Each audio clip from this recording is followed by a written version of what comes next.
Hello everyone, welcome back to another video. As you can see, हम इस video में AEC Hindi ए पढ़ने वाले हैं सेकेंड ईयर के लिए। जो भी स्टूडेंट्स थर्ड या फोर्थ सेमेस्टर में हैं, किसी भी कोर्स से है और थर्ड या फोर्थ सेमेस्टर में है और उन्होंने अपने एईसी में हिंदी ए को ऑप्ट किया है, तो उनके लिए वीडियो बहुत इम्पॉर्टेंट है। हम व्यवहारिक हिंदी पढ़ने वाले हैं। बेसिकली आपका जो ये पेपर है हिंदी ए, इसका नाम है व्यवहारिक हिंदी। तो सबसे पहले हम यहाँ पर सिलेबस देखेंगे। ठीक है, हम व्यवहारिक हिंदी का देखो, आपको सिलेबस यहाँ पे हमने प्रोवाइड करा दिया है। PYQ ऑलरेडी यूट्यूब शॉर्ट्स हमने अपलोड कर दिया है उस पर। ठीक है, हम उसका लिंक जो है डिस्क्रिप्शन में भी डाल देंगे, आप वहाँ से जाकर भी इसका previous year question paper check out कर सकते हैं। उसके अलावा हम डिटेल वीडियो बनाएंगे इसकी सभी यूनिट्स पर। टोटल 2 यूनिट्स हैं, आप यहाँ पे सिलेबस देख सकते हैं। सबसे पहला है व्यवहारिक हिंदी और यूनिट 2 है संपर्क भाषा के रूप में हिंदी के विविध रूप। इनके अंदर और सारे टॉपिक्स हैं, आप देख सकते हैं, और ये सभी टॉपिक्स हम अपने वीडियोस में काफ़ी अच्छे तरीके से कवर करेंगे। ठीक है, तो सबसे पहले देखते हैं कि कौन सी किताब इम्पॉर्टेंट है। यहाँ पर एक किताब आपको नज़र आ रही होंगी, व्यवहारिक हिंदी। ये डॉक्टर पवन कुमार और मीरा विश्वकर्मा इनकी लिखी हुई किताब है। ये किताब जो है आप यहाँ पे देख सकते हैं, ये स्पेशली आपके जो ये पेपर है व्यवहारिक हिंदी, इसके पर्सपेक्टिव से ही बनाई गई है, इसी के लिए बनाई गई है, सेमेस्टर 3 और 4 के लिए, AEC 2। ठीक है, आप चाहे तो ये किताब परचेज़ कर सकते हैं, ऑनलाइन अवेलेबल है ये फ़्लिपकार्ट पर, आई गेस अमेज़ोन, इन वेबसाइट्स पर ये अवेलेबल है, आप वहाँ से परचेज़ कर सकते हैं। वैसे आपको ये किताब ख़रीदने की ज़रूरत पड़ेगी नहीं, क्योंकि हम ये जितने भी वीडियोस बनाएंगे व्यवहारिक हिंदी पर सेमेस्टर 3 और 4 के लिए, वो सभी वीडियोस, उसका पूरा कंटेंट हम इसी किताब से लेने वाले हैं और इसी किताब के माध्यम से ही हम ये जो वीडियो है तैयार कर रहे हैं और आपको पढ़ा रहे हैं। बाकी यहाँ पर आप इस किताब का ये अनुक्रम यानी कि इंडेक्स भी देख सकते हैं, या बिल्कुल सेम जो आपका सिलेबस है बिल्कुल सेम एज़ इट इज़ वही इसका इंडेक्स है। तो अब ये सब साइड रखते हैं, अब शुरू करते हैं एग्जैक्टली हमारा जो टॉपिक है या फिर जो भी हमें इसमें पढ़ना है वीडियो में। तो यस, सबसे पहले हम शुरू के कुछ 2-3 टॉपिक ही कवर करेंगे इस वीडियो में, क्योंकि देखो व्यवहारिक हिंदी जो ये पेपर है इसका सिलेबस सिर्फ 2 यूनिट है, लेकिन उसके अंदर बहुत सारे टॉपिक्स हैं और हो सकता है कि इसमें केवल 1 या 2 वीडियो में कवर ना हो पाए, ज़्यादा वीडियोस बन जाए, 3 या 4, या फिर हो भी सकता है कि कम ही वीडियो में कवर हो जाए। ठीक है, तो हम बिल्कुल डिटेल में अच्छे से वीडियो बनाएंगे ताकि आपको अच्छे से सब कुछ समझ आए और आपका जो एग्ज़ाम है वो बहुत अच्छा जाए। उसके अलावा तो हम इस वीडियो में ये बैंकों में प्रयोग होने वाली हिंदी, इसके जो ऊपर के टॉपिक्स हैं वो कवर करेंगे और इसके बाद वाले टॉपिक्स को हम नेक्स्ट वीडियो में कवर करेंगे। तो हमारे पेपर का नाम है व्यवहारिक हिंदी। व्यवहारिक हिंदी, हिंदी एक भाषा है, तो व्यवहारिक हिंदी को समझने से पहले हम ये समझते हैं कि व्यवहारिक भाषा क्या होती है। तो व्यवहारिक भाषा का मतलब उस भाषा से होता है जो हम आम बातचीत में प्रयोग करते हैं, यानी कि जो हम सामाजिक उपयोग के लिए जिस भाषा का प्रयोग करते हैं, जिस भाषा में बातचीत करते हैं, उसको हम व्यवहारिक भाषा कहते हैं। व्यवहारिक माने प्रैक्टिकल। ठीक है, इसमें विभिन्न संदर्भों में भाषा को समझना और उसका उपयोग करना, सामाजिक संकेतों की व्याख्या करना, बारी बारी से बातचीत करना और उचित शारीरिक भाषा और आँखों के संपर्क का उपयोग शामिल है। यानी कि हम अपनी डेली लाइफ में जिस भी तरीके से अपने फ्रेंड्स हो गए या फिर हम अपने कॉलेज जाते हैं, ठीक है, अलग अलग जगह जाते हैं, हमारा घर हो गया, हम किस तरीके से सबसे बातचीत करते हैं, ठीक है, तो वो आता है हमारा व्यवहारिक भाषा में। अब हम समझते हैं व्यवहारिक हिंदी क्या होता है। तो यहाँ पर आपको व्यवहारिक हिंदी का सामान्य परिचय जो है वो मिलेगा। ठीक है, व्यवहारिक हिंदी के लिए प्रयोजनमूलक हिंदी या प्रक्रियात्मक हिंदी या व्यावसायिक हिंदी या कामकाजी हिंदी आदि की संज्ञाएं भी इसे दी जाती है।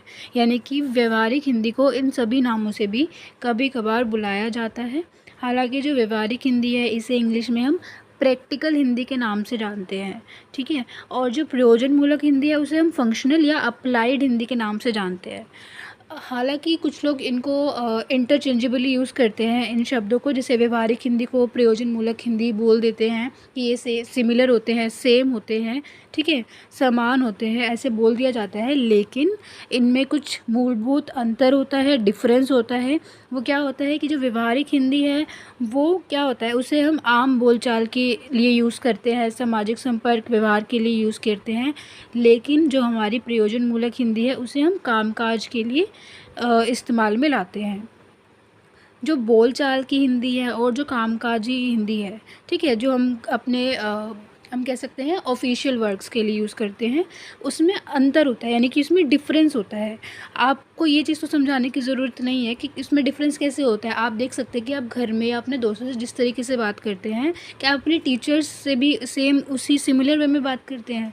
नहीं, आप तब थोड़ा फॉर्मल हो जाते हैं। अगर आप बैंक जाते हैं या ऑफ़िस जाते हैं या कहीं भी जाते हैं, तो आप वहाँ पर थोड़ा फॉर्मली बात करते हैं।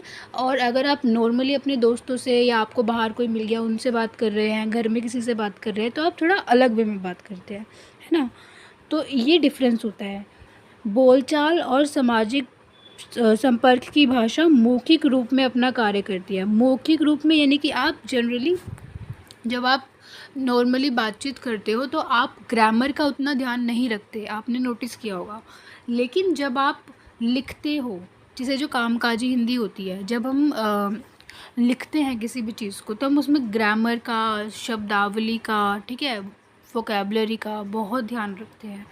तो इसमें क्या बताया है कि जो सामाजिक संपर्क की भाषा है या बोलचाल की यानी व्यवहारिक हिंदी जो है वो मौखिक रूप में अपना कार्य करती है, लेकिन जो कामकाजी हिंदी है वो अपना रूप बदल लेती है। ठीक है, आप जब फॉर्मली बात करते हैं किसी से तो आप थोड़ा डिफरेंट वे में बात करते हैं। ठीक है, इसके अलावा इसमें क्या बताया है कि जो सामाजिक व्यवहार के लिए भाषा यानी कि जो व्यवहारिक हिंदी है के लिए भाषा का अनौपचारिक रूप प्रयुक्त होता है। अनौपचारिक यानी कि आप कह सकते हैं इनफॉर्मल, और जो कामकाजी हिंदी है उसमें औपचारिक रूप होता है यानी कि फॉर्मल तरीके से बात करना। ठीक है, ये देखो ये दोनों चीज़ें ही व्यवहारिक हिंदी के अंदर आ जाएगी, औपचारिक भी अनौपचारिक भी, क्योंकि हम जब कहीं ऑफिस जाते तब भी तो हम आम बोलचाल ही कर रहे होते हैं। ठीक है, संपर्क साधने के लिए हम जो बातचीत करते हैं नॉर्मली ही बात करते हैं। ठीक है, लेकिन थोड़ा डिफरेंट तरीका होता है, लेकिन नॉर्मली ही बातचीत हो रही होती है। तो उसके लिए अपनी अलग पारिभाषिक शब्दावली होती है, अलग अलग जगह के लिए, जैसे बैंकों के लिए अलग होती है, अगर आप मार्केट जाएंगे तो वहाँ के लिए अलग पारिभाषिक शब्दावली होती है। अब ये पारिभाषिक शब्दावली क्या होता है ये भी आपको आगे आने वाली वीडियोस में बताया जाएगा। तो आई होप आपको यहाँ से बेसिक जो इंट्रो है व्यवहारिक हिंदी का वो मिल गया होगा कि व्यवहारिक हिंदी क्या होती है। ठीक है, अब यहाँ पर आप देख सकते हैं प्रयोजन मूलक हिंदी के एक लेखक हैं माधव सोनटक्के। इन्होंने व्यवहारिक हिंदी के पक्ष में हिंदी के प्रयोजन परक आयामों पर प्रकाश डालते हुए लिखा है। उन्होंने लिखा है कि भाषा के प्रयोजन परक आयाम का संबंध हमारी सामाजिक आवश्यकताओं और जीवन की उस व्यवस्था से होता है जो व्यक्ति परक होकर भी समाज सापेक्ष होती है।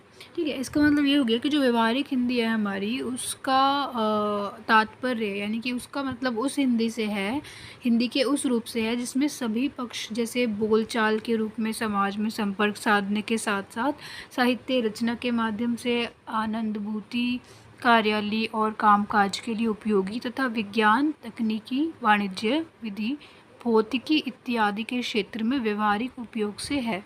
व्यवहारिक हिंदी का फलक अत्यंत वृहत है, यानी कि व्यवहारिक हिंदी सिर्फ इतना नहीं है कि आप सामाजिक बोलचाल के लिए उसका उपयोग कर रहे हैं, वो हर जगह आप व्यवहारिक हिंदी के अलग अलग रूपों को देख सकते हैं। ठीक है, चाहे वो विज्ञान हो, साइंस हो, टेक्नोलॉजी हो, वाणिज्य यानी कॉमर्स, ठीक है, कमर्शियल वर्क्स हो, विधि हो, भौतिकी यानी कि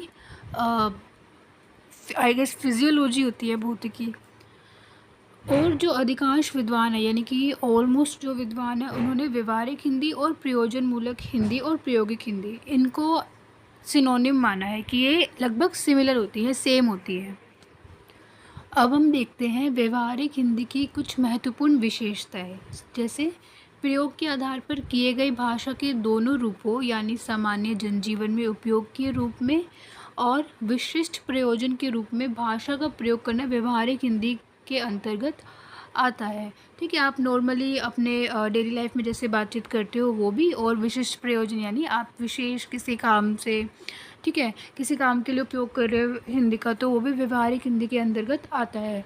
सेकंड है, कार्यालयीय प्रयोजनों को पूर्ण करने के लिए व्यवहारिक हिंदी का प्रयोग किया जाता है। कार्यालयीय प्रयोजनों यानी जो ऑफिस वर्क वगैरह हो गई ये सब।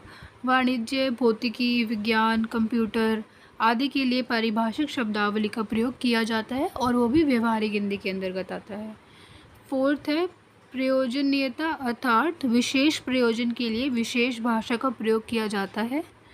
व्यवहारिक हिंदी कार्यालयीय प्रयोग में शास्त्रीय मानदंडों जैसे रस, छंद, अलंकार, शब्द, शक्तियों आदि से पूर्णतः मुक्त होती है। व्यवहारिक हिंदी में मैंने जैसे बताया था आपको शुरुआत में कि ज़्यादा मतलब ग्रामर होती है, बट जैसे जो रस छंद वगैरह होते हैं, ठीक है, रस छंद जैसे क्या हो गया, जैसे हम इंग्लिश में पढ़ते हैं ना पोएटिक डिवाइस होते हैं, अलंकार, तो ये सारी जो चीज़ें होती हैं व्यवहारिक हिंदी में जब हम इसका कार्यालयीय प्रयोग करते हैं, यानी कि जब हम इसे ऑफिशियल वर्क के लिए हिंदी का प्रयोग करते हैं तो उसमें ये सब चीज़ें हम नहीं डालते। ठीक है, रस, छंद, अलंकार, शब्द, शक्तियाँ ये बेसिकली किस लिए यूज़ की जाती है, हमारी बात को और ज़्यादा सुंदर बनाने के लिए, यानी कि हम जब बातों को घुमा फिरा के जब कोई चीज़ बोलते हैं, ठीक है, उनमें बढ़ा चढ़ा कर कुछ बोलते हैं, तो जब आप ऑफिस वर्क करते हो तो आप फॉर्मल तरीके से हिंदी का प्रयोग करते हैं, आप उसमें रस, छंद ये सब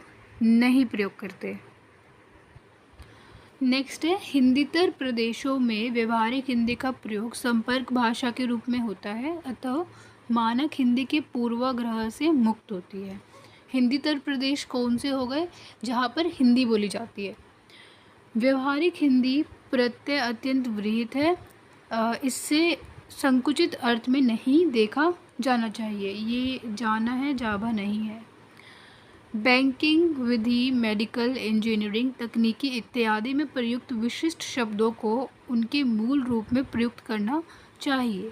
ये जो एरियाज़ है बैंकिंग, विधि, मेडिकल, इंजीनियरिंग, तकनीकी, इनकी अपनी अलग पारिभाषिक शब्दावली होती है व्यवहारिक हिंदी की, वो हम आगे इसके बाद जो सेकेंड पार्ट बनेगा दूसरी वीडियो उसमें कवर करेंगे, क्योंकि इसके बाद का जो टॉपिक है वो यही है, बैंकों में प्रयोग होने वाली हिंदी, ठीक है, साइंस एंड टेक के लिए प्रयोग होने वाली हिंदी, तो वो हम उसमें कवर करेंगे। नाइन्थ है, व्यवहारिक हिंदी में विशेष अर्थ के लिए कृत्रिम और औपचारिक शब्दों को स्वीकार कर लिया जाता है। कृत्रिम यानी कि आर्टिफिशियल शब्द, यानी कि जो हिंदी के नहीं है बट हमने बाहर से उनको लिया है। 10th है, सृजनात्मक और औपचारिक लेखन को व्यवहारिक हिंदी के भाग के रूप में स्वीकृत किया गया है। व्यवहारिक हिंदी में सामाजिकता का गुण विद्यमान होता है। अनुप्रयुक्तता की दृष्टि से हिंदी के व्यवहारिक हिंदी रूपों में राजभाषा, कार्यालयीय, वाणिज्यिक, व्यावसायिक, वैज्ञानिक तथा प्रौद्योगिकी क्षेत्रों में प्रयुक्त हिंदी का समावेश होता है। ये सब काफ़ी इजी से इसकी विशेषता, बिल्कुल नॉर्मल सी बातें बताई हुई है कि कहाँ कहाँ पर इसका उपयोग होता है, किस दृष्टि से उपयोग होता है, ठीक है। जिसे व्यवहारिक हिंदी का मुख्य आधार पारिभाषिक शब्दावली और तकनीकी का प्रयोग है। फिर व्यवहारिक हिंदी में अनेक भारतीय और पश्चिमी भाषाओं के शब्द भंडार को आवश्यकता अनुसार ग्रहण कर अपनी शब्द संपदा को बढ़ाया है, जैसे मुंबईया, हैदराबादी, कलकतिया हिंदी के शब्द। अब ये भी आपका एक अलग से टॉपिक है, इन पर उस पर भी आपको वीडियो मिल जाएगी, ठीक है। इसका क्या मतलब हो गया कि हिंदी जो है, क्या हम शुद्ध हिंदी बोलते हैं, आप ही देख लीजिए, हम जो भी बात करते हैं, हमारी जो हिंदी है उसमें आपको उर्दू के शब्द मिल जाएंगे, कुछ शब्द आजकल तो इंग्लिश और हिंदी को मिक्स करके बोलने का इतना ट्रेंड चल गया है, ठीक है। आपको कुछ शब्द उसमें मराठी के भी मिल जाएंगे, ठीक है। अलग अलग भाषाओं का समावेश हो गया है। भाषा संरचना में तटस्थता, स्पष्टता और निर्वैयिकता का गुण विद्यमान रहता है। तो ये कुछ इसकी महत्वपूर्ण विशेषताएं थी व्यवहारिक हिंदी की। अब हम बात करते हैं व्यवहारिक हिंदी के विविध रूप की, ठीक है। जो गतिमान भाषाएं होती है वो अपना अस्तित्व बचाने में सफल हुई है। इसका मतलब क्या है, गतिमान भाषा यानी जो समय के साथ जो भाषा अपने अंदर बदलाव ला पाई है, क्योंकि बहुत सारी भाषाएं ऐसी भी है जो समय के साथ लुप्त हो गई। ठीक है, हिंदी ने क्या किया, हिंदी ने समानुकूल प्रसंगानुकूल स्वयं को ढालकर हिंदवी, हिंदुस्तानी और हिंदी की यात्रा करते हुए वैभवशाली वर्तमान की यात्रा कर रही है। अब जो स्टूडेंट्स हिस्ट्री के हैं उनको पता होगा हिंदुस्तानी, हिंदी, हिंदवी, इनमें क्या डिफरेंस है।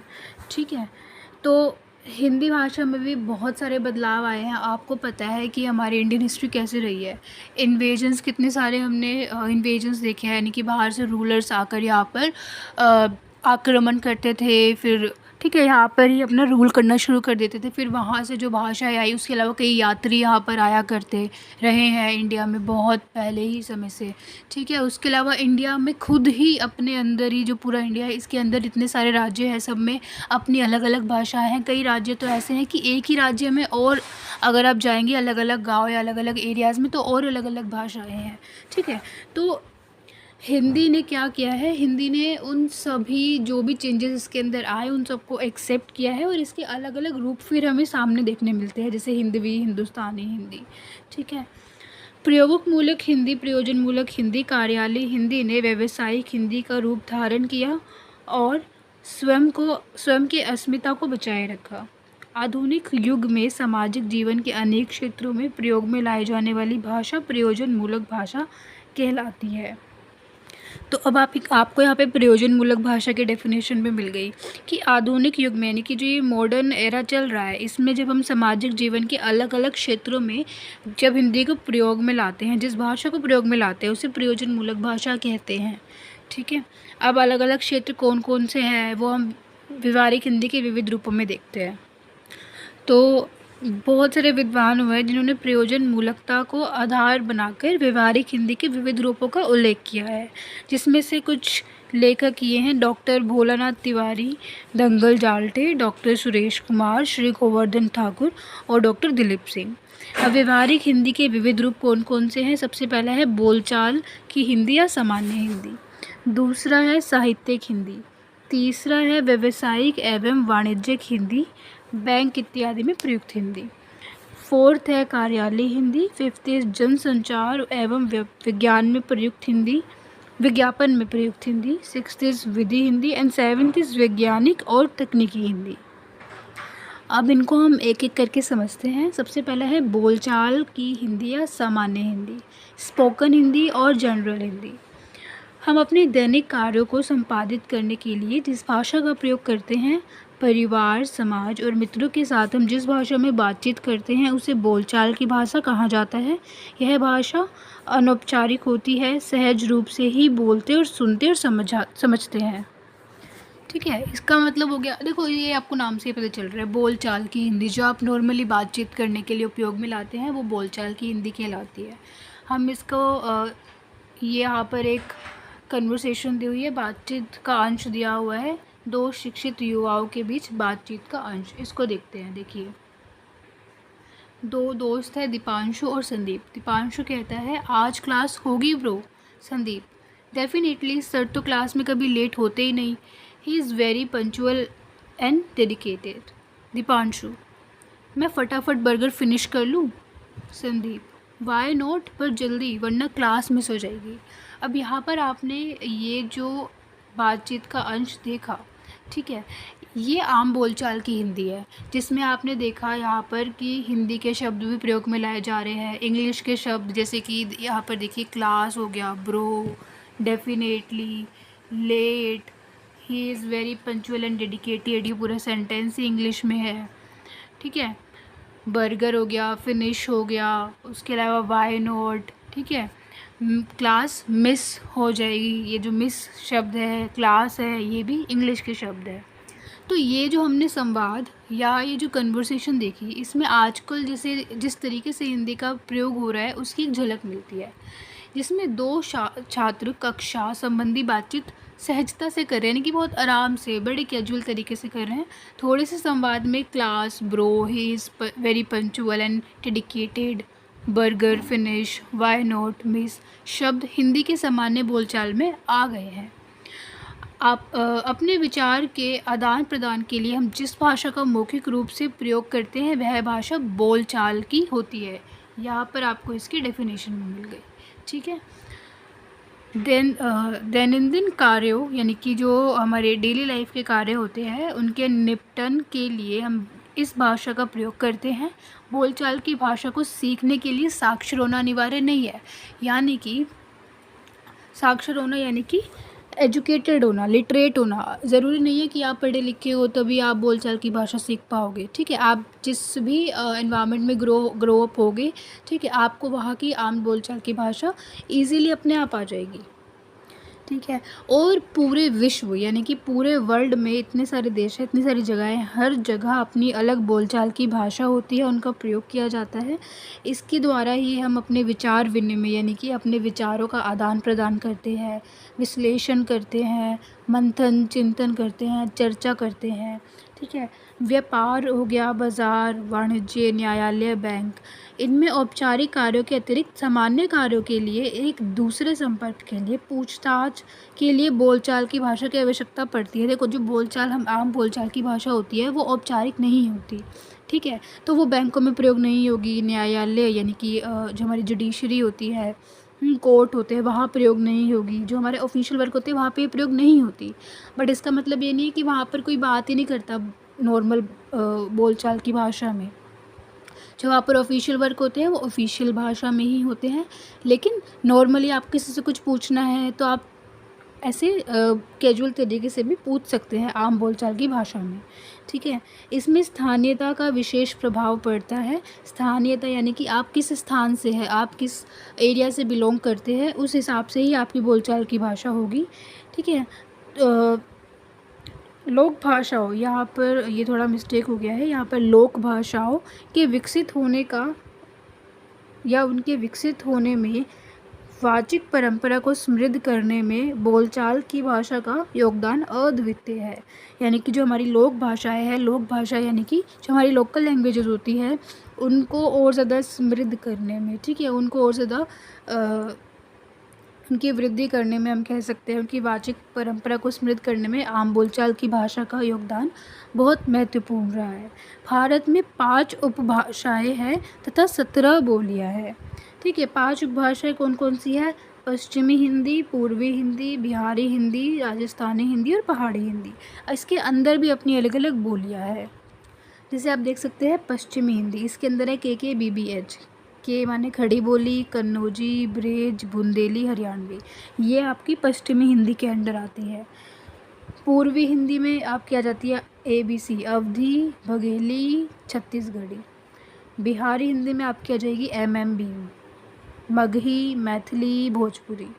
राजस्थानी में है MMJ, मारवाड़ी, मेवाती, मालवी और जयपुरी। पहाड़ी हिंदी में है PP, पश्चिमी पहाड़ी और पूर्वी पहाड़ी। बहुत सारे विद्वान ऐसा भी मानते हैं कि GKH यानी कि गढ़वाली, कुमाऊनी और हिमाचली ये भी पहाड़ी हिंदी के अंतर्गत ही आती है। और धीरे धीरे ये जो बोलियां हैं इनमें और ज़्यादा वृद्धि हो रही है, ठीक है। यानी कि ये जो बोलियां हैं और ज़्यादा ये समृद्ध होती जा रही है। अब जो हमारी बोलचाल की हिंदी है इसकी कुछ अपनी प्रमुख विशेषता यानी कि कुछ स्पेशलिटीज़ होती हैं, जैसे कि दैनिक जीवन में बोलचाल के लिए प्रयुक्त की जाती है ना। आप आम बोलचाल के लिए इसको यूज़ करते हो। इसमें सहजता का गुण विद्यमान होता है। अंग्रेज़ी तथा अन्य भाषा के शब्दों का प्रयोग सुविधा अनुसार कर लिया जाता है। जैसे आपने अभी ऊपर कन्वर्सेशन में भी देखा, वो जो हमने संवाद पढ़ा था, कितने आराम से हिंदी के साथ साथ उसमें इंग्लिश का प्रयोग किया गया था। इसमें मानकता का आग्रह नहीं होता है, यह मौखिक और अनौपचारिक प्रकृति की होती है। बाज़ार, मंडी सामाजिक संपर्क साधने के लिए प्रयोग की जाती है। आयु स्तर, स्थान, समूह, परिस्थितियों के कारण इसमें परिवर्तन आते हैं। इसे सीखने के लिए पाठशाला या विश्वविद्यालय जाने की ज़रूरत या फिर औपचारिक शिक्षा प्राप्त करने की आवश्यकता नहीं होती। नेक्स्ट इज़ साहित्यिक हिंदी। साहित्यिक हिंदी क्या होता है? आचार्य हजारी प्रसाद द्विवेदी के अनुसार साहित्यिक साहित्य जो होता है वो समाज का दर्पण होता है। साहित्यकार समाज में ही जन्म लेता है और विचारों को संसार के आगे अभिव्यक्त करता है। जिस देश का साहित्य जितना समृद्ध होगा, उसकी सांस्कृतिक विरासत उतनी ही मजबूत होगी। अब हम समझते हैं साहित्यिक हिंदी होती क्या है। तो साहित्यिक हिंदी से तात्पर्य साहित्य में प्रयुक्त होने वाली हिंदी से है। ठीक है, वो हिंदी जो हमारे साहित्य में यूज़ होती है, साहित्य निर्माण के लिए यूज़ होती है, उसको हम साहित्यिक हिंदी कहते हैं। साहित्य में हमारी क्या क्या चीज़ें आ जाएंगी। ठीक है, जैसे कि हमारी कहानी, उपन्यास, एकांकी, रेखा चित्र, संस्मरण, रिपोर्टाज यानी कि रिपोर्ट होता है इसका मतलब, जीवनी हो गया, आत्मकथा हो गया, बायोग्राफी, ऑटोबायोग्राफी, व्यंग, नाटक, निबंध, ये सब इसमें आते हैं। ठीक है, जो बड़े बड़े हमारे महाकाव्य है, खंड काव्य है, ये सब इसमें आते हैं। वर्तमान गद्य साहित्य का स्वरूप अत्यंत विस्तृत हो गया है, यानी कि और ज़्यादा इसमें ग्रोथ हो गई है। हिंदी की विभिन्न गद्य विधाओं में सामान्य हिंदी के गुण भी मिल सकते हैं। साहित्यकार भिन्न भिन्न शैलियों का उपयोग करते हैं, अतः समानताओं की संभावना बनी रहती है। नेक्स्ट इज़ व्यावसायिक या वाणिज्यिक हिंदी। देखो, ऑनलाइन फ़ोन, कपड़े, आलू चिप्स, ये सब जो है दैनिक जीवन की छोटी से छोटी आवश्यकताओं के लिए हमें व्यावसायिक और वाणिज्यिक हिंदी की आवश्यकता होती है।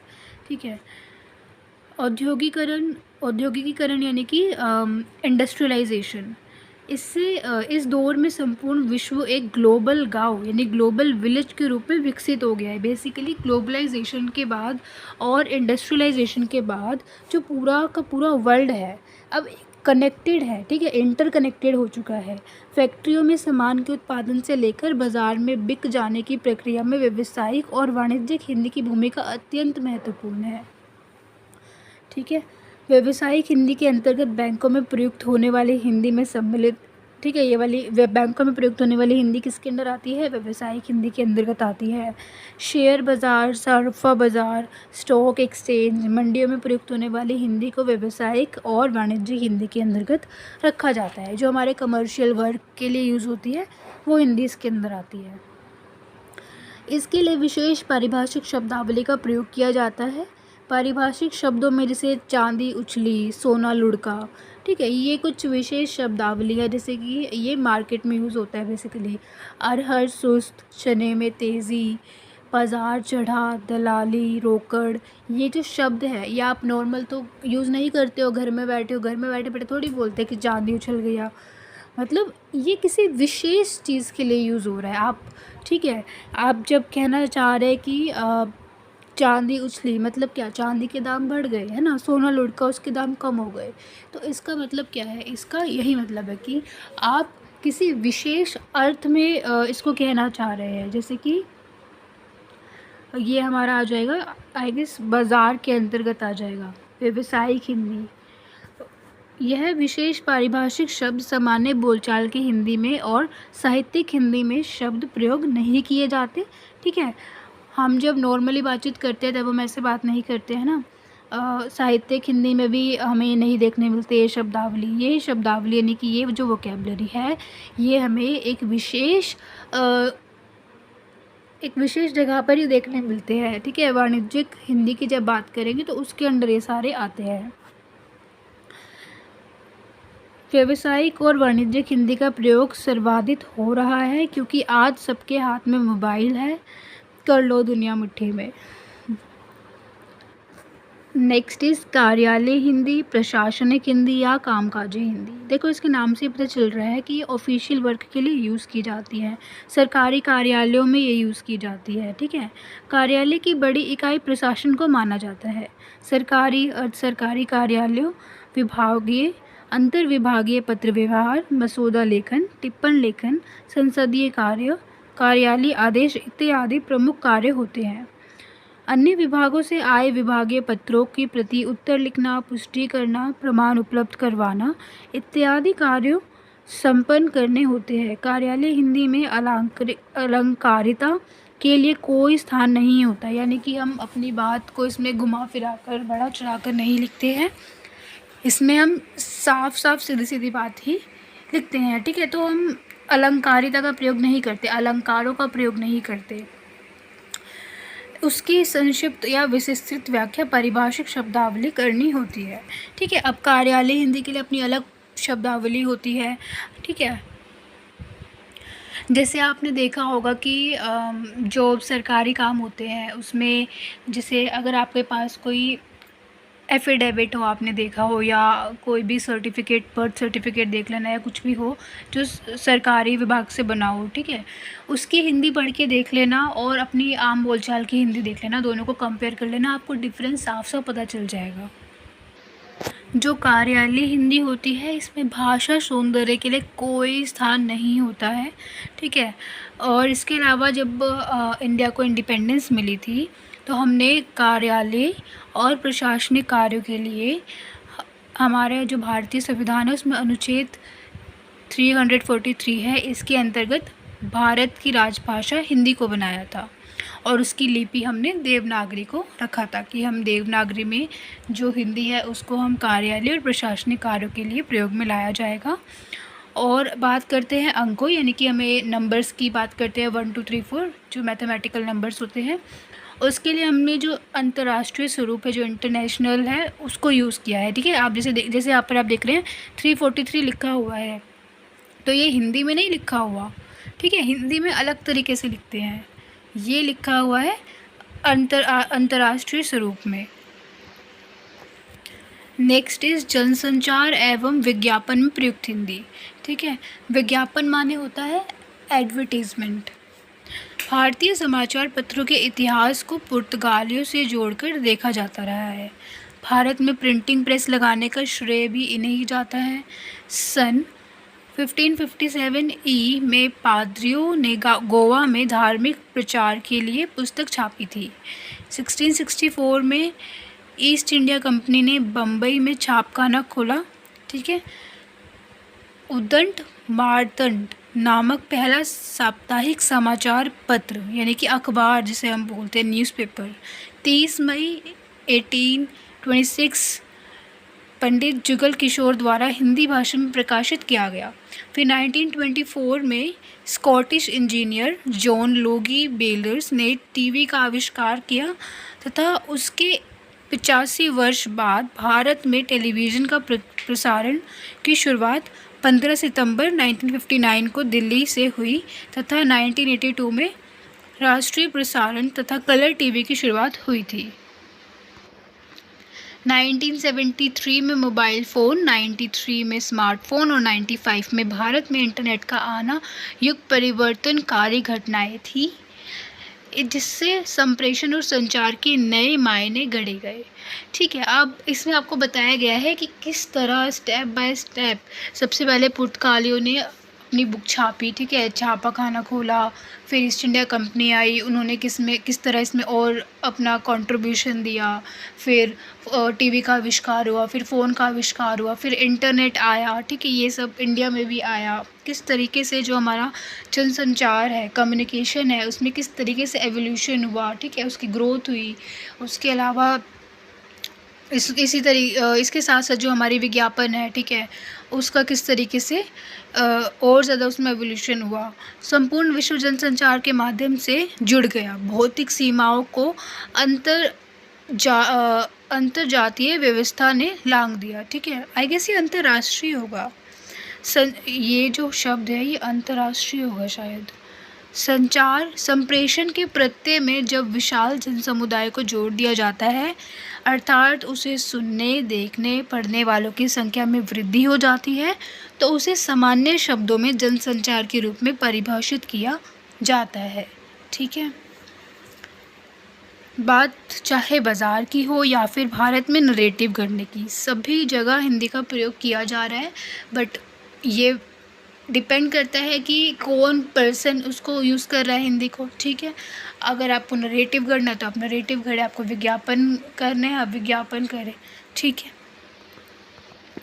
मेन बात यह है कि इसमें ये कहा जा रहा है कि जो हिंदी है आज के टाइम में हिंदी का एक अपना विशेष स्थान है जनसंचार में, विज्ञापन में।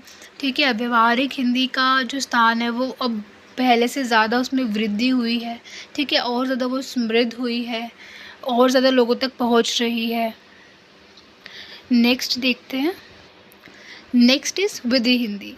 विधि का क्षेत्र जनसंचार और वाणिज्यिक क्षेत्र के समान ही अत्यंत व्यापक है।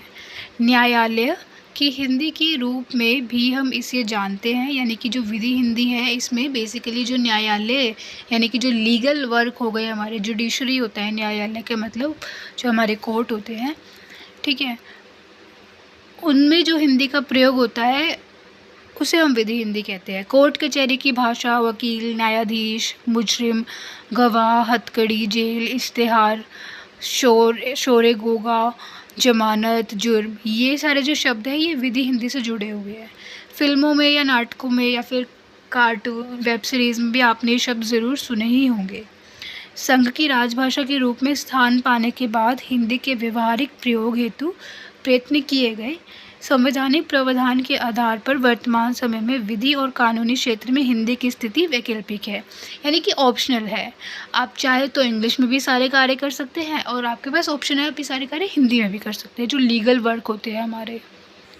जैसे कि आप यहाँ पे देख सकते हैं कि कुछ वर्ड्स है, जैसे कि एक्ट हो गया जिसे हम हिंदी में अधिनियम कहते हैं, अपील को हम अपील ही कहते हैं, हथकड़ी हो गया, हैंडकफ्स, प्रिजन जिसे हम हिंदी में कारागार कहते हैं, ठीक है। और भी कुछ शब्द है जैसे कि एडवोकेट हो गया जिसे हम हिंदी में वकील कहते हैं, टेस्टामेंट जिसे हम हिंदी में वसीयतनामा कहते हैं, एग्रीमेंट हो गया, रूल हो गया जिसे हम नियम कहते हैं।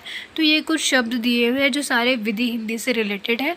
और जैसे आपको यहाँ पर ये शब्द दिख रहे हैं कि ये विधि हिंदी के अंतर्गत आते हैं, इसको हम कानूनी कार्यों के लिए, ठीक है, जो हमारे लीगल वर्क होते हैं उनके लिए हम इनको उपयोग में लाते हैं। हम अब घर पे बैठ के तो ये इन शब्दों का प्रयोग नहीं करते, ठीक है। आप जब दोस्तों से बात करो तो इन शब्दों का प्रयोग करते हो, नहीं करते, वो अलग हो गया। बोलचाल की भाषा का प्रयोग करते हैं तब। यहाँ पर आप इन शब्दों का प्रयोग किसी विशेष जगह स्थान पर ही करते हैं आप जब कानूनी कार्य कर रहे होते हैं। तो यही होती है पारिभाषिक शब्दावली, यानी कि किसी विशेष स्थान या विशेष स्थिति के अनुसार आप एक अलग वोकैबुलरी का प्रयोग कर रहे हैं। नेक्स्ट है वैज्ञानिक और तकनीकी हिंदी। देखो, वैज्ञानिक हिंदी के अंतर्गत विज्ञान की चारों शाखाओं भौतिक, रसायन, वनस्पति और जीव विज्ञान से संबंधित रूप धारते हैं। चिकित्सा और यांत्रिकी को भी सम्मिलित किया गया है, ठीक है। विज्ञान माने साइंस, ठीक है। इसकी जो चारों की चारों फील्ड्स है, केमिस्ट्री हो गया, बॉटनी हो गया, जूलॉजी हो गया और फिज़िक्स हो गया। इसके अलावा चिकित्सा और यांत्रिक ये सब भी इसमें शामिल किया गया है, ठीक है। तकनीकी यानी कि टेक्निकल, जिसमें हम ले सकते हैं जो कंप्यूटर है। कंप्यूटर के आने के बाद जो व्यवहारिक हिंदी है उसका फलक विस्तृत हुआ है। तकनीकी शब्दावली सामान्य बोलचाल की भाषा से अलग होते हैं और इनके जो अर्थ है वो निश्चित होते हैं, यानी कि इनका एक ही अर्थ होता है, ठीक है। कल्पनाशीलता के लिए तकनीकी हिंदी में कोई स्थान नहीं है। कंप्यूटर, एंड्रॉयड मोबाइल आदि आधुनिक इलेक्ट्रॉनिक उपकरणों ने हिंदी के महत्व को बढ़ाया है। जैसे कि आपको पता ही होगा कि आजकल जो मोबाइल फ़ोन्स है उसमें हम हिंदी का ऑप्शन भी देखते हैं। उसमें हम अगर सेटिंग में जाके अपना लैंग्वेज वाला ऑप्शन चेंज कर ले तो हमारा फ़ोन जो पूरा पहले इंग्लिश में सब कुछ दिखाता है वो हिंदी में दिखाने लगता है, ठीक है। परिवार के बड़े बुजुर्ग हो या निरक्षर लोग हो, निरक्षर यानी कि जो पढ़े लिखे ना हो, अनएजुकेटेड लोग, इलिटरेट लोग हो, वो सभी लैपटॉप, मोबाइल सबको पूरी कॉन्फिडेंस से चलाते हैं।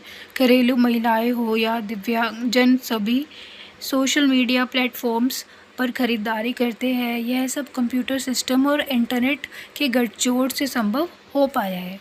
यानी कि जो इंटरनेट है, ये जो बढ़ता हुआ टेक्निकल एरा आप देख रहे हैं, कंप्यूटर हो गया, लैपटॉप हो गया और आजकल तो और टैबलेट्स वगैरह भी आ रहे हैं, तो इन सब चीज़ों ने जो हिंदी है उसको एक विस्तृत रूप दिया है और ज़्यादा उसको बढ़ाया है, ठीक है, उसके प्रयोग को।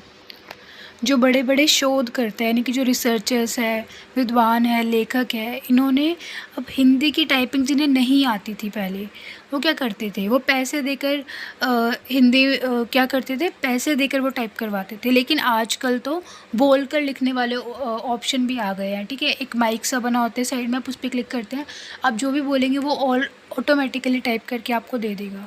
तो अगर आपको हिंदी में टाइपिंग नहीं आती तो फिर आप वो ऑप्शन यूज़ कर सकते हैं, ठीक है। जो यूनिकोड फ़ॉन्ट्स हो गए उनके आ जाने के बाद टंकन करना अत्यंत सरल हो गया है। टंकन माने टाइपिंग करना। हिंदी में काम करने वालों की संख्या बढ़ती जा रही है। माना कि किसी व्यक्ति को अंग्रेज़ी नहीं आती और वह अंग्रेज़ी में पत्र व्यवहार करना चाहता है। पहले काम कठिन लग सकता था, परंतु अब आप हिंदी या किसी अन्य भाषा में टाइप कीजिए और इच्छित भाषा में अनुवाद मिल जाएगा। गूगल ट्रांसलेशन से यह कार्य बहुत सरल हो गया है। कंप्यूटर की भाषा का मूल स्रोत संस्कृत भाषा और अंग्रेज़ी भाषा है। जो हमारे कंप्यूटर की भाषा होती है, इसका जो मेन सोर्स होता है वो होता है संस्कृत और हमारी इंग्लिश भाषा, ठीक है, अंग्रेज़ी भाषा। और अगर आपको मान के चलो आपको इंग्लिश में कुछ टाइप करना है, आपको इंग्लिश नहीं आती, तो आप क्या करेंगे, आपको हिंदी आती है, आप हिंदी में टाइप कीजिए, उसे ट्रांसलेट करके कॉपी पेस्ट कर दीजिए। तो अब बहुत ईजी हो गया है, ठीक है, उसका अनुवाद हो जाता है, यानी कि ट्रांसलेट हो जाता है। कोई भी आप किसी भी भाषा में लिखिए, फिर आप उसका अनुवाद कर दीजिए या फिर आप उसको ट्रांसलेट कर दीजिए। तो अब यहाँ पे ये कुछ टॉपिक्स आपको दिख रहे होंगे।